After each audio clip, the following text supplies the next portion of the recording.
Tell me about the goldfish, Mason said. Faulkner said, The Veiltail Moor telescope is a prized goldfish.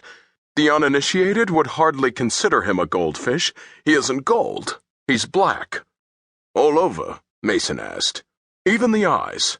What's a telescope fish? Drake asked. A species of goldfish that has been developed by breeding.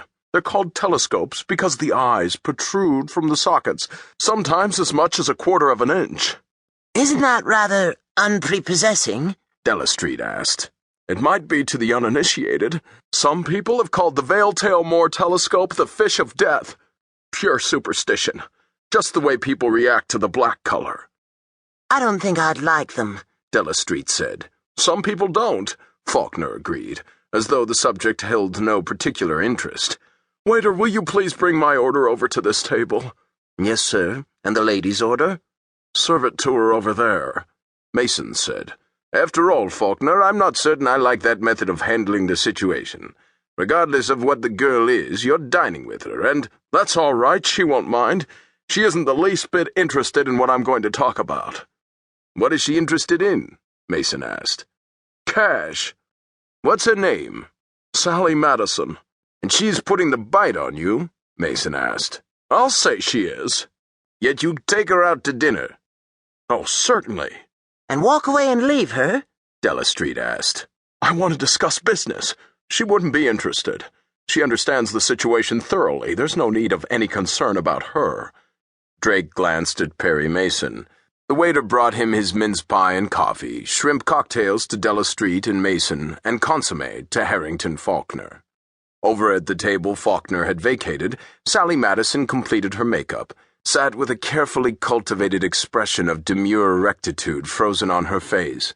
She seemed to have no further interest in Harrington Faulkner or the party he had joined. You don't seem to have any hard feelings, Mason said. Oh, I don't, Faulkner hastily disclaimed. She's a very nice young woman, as gold diggers go, Mason said. If you're not going to read that complaint and summons, suppose you let me glance through it. Faulkner passed it across the table.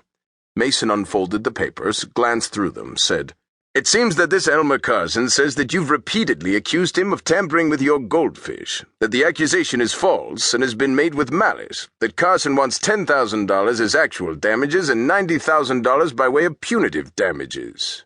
Faulkner seemed to have only a detached interest in the claims made against him by Elmer Carson. You can't believe a word he says, he explained. Just who is he? He was my partner. In the goldfish business? Good heavens, no. The goldfish is just my own hobby. We have a real estate business. It's incorporated.